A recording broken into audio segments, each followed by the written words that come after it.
Europe के साथ free trade agreement हुआ है। अब भारतीय कंपनियां आसानी से यूरोप में एक्सपोर्ट कर सकती हैं। बड़ा मार्केट, बड़े मौके।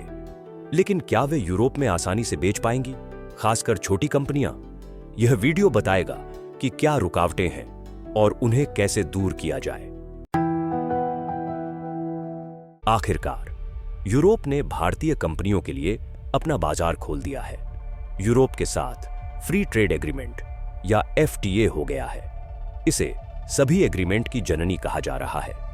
भारत सरकार ने यूरोपियन यूनियन के साथ यह डील साइन की है।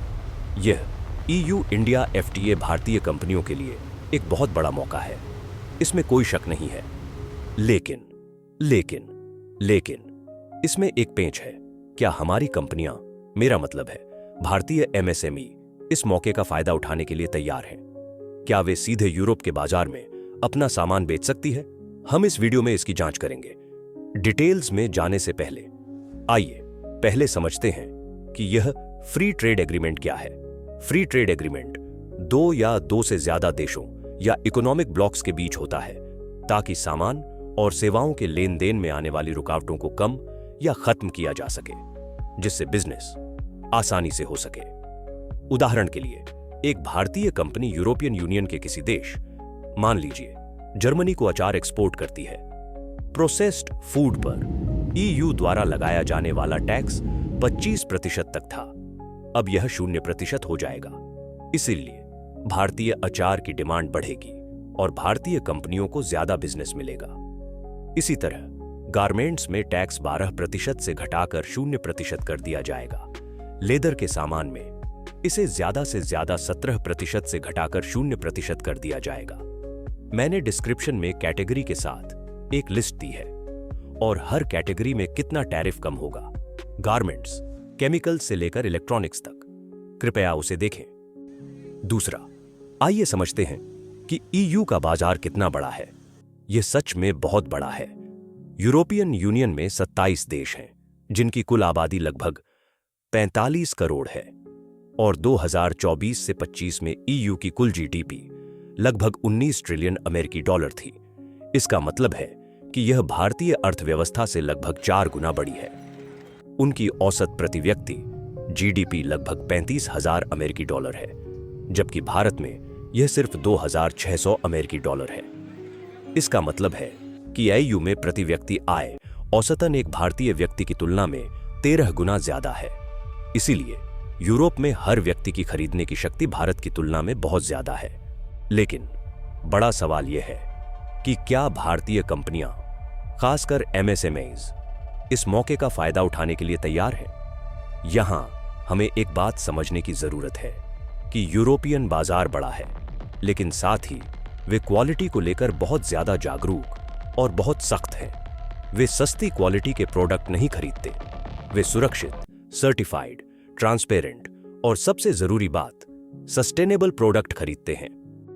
पॉजिटिव साइड की बात करें तो आइए समझते हैं कि MSME को इस FTA से कैसे फायदा होगा और वे यूरोपियन मार्केट में कैसे बेच सकते हैं।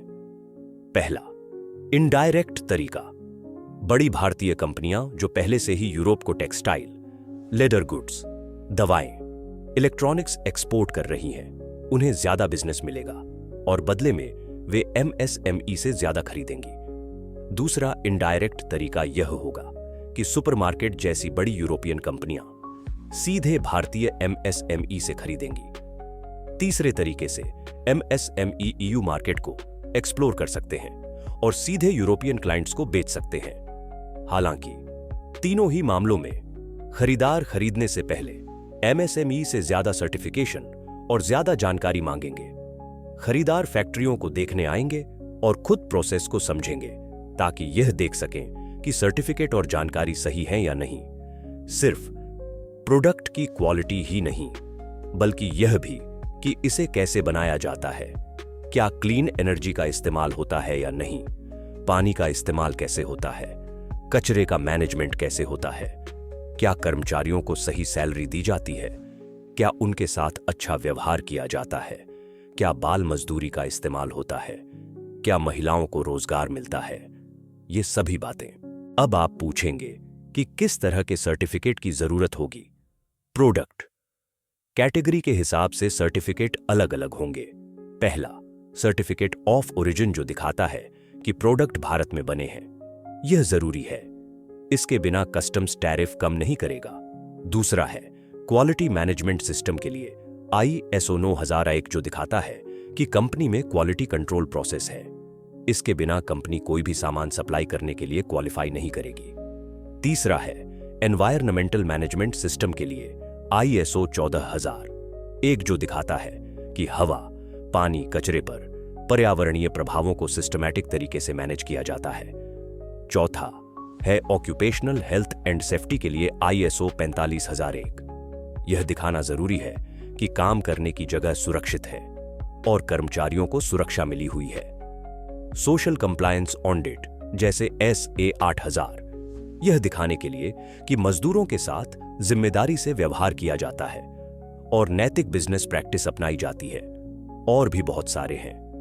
उदाहरण के लिए खाने पीने की चीजों के लिए ISO 22000, फार्मास्यूटिकल्स, कॉस्मेटिक्स और कुछ फूड प्रोडक्ट के लिए सेफ्टी और ट्रेसेबिलिटी के लिए GMP।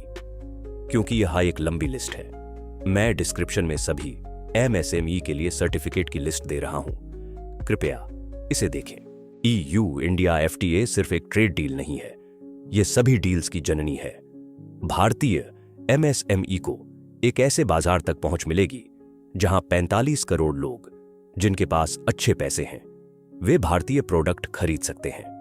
यह एक बहुत अच्छा मौका है और अब आप समझ सकते हैं कि इस मौके को भुनाने के लिए आपको कुछ प्रोसेस फॉलो करने होंगे। ये प्रोसेस आखिर में आपकी कंपनी को ज्यादा टिकाऊ बनाते हैं। तो यह MSME के लिए सस्टेनेबल तरीकों को अपनाने और इसे ज्यादा फायदेमंद बनाने का मौका है।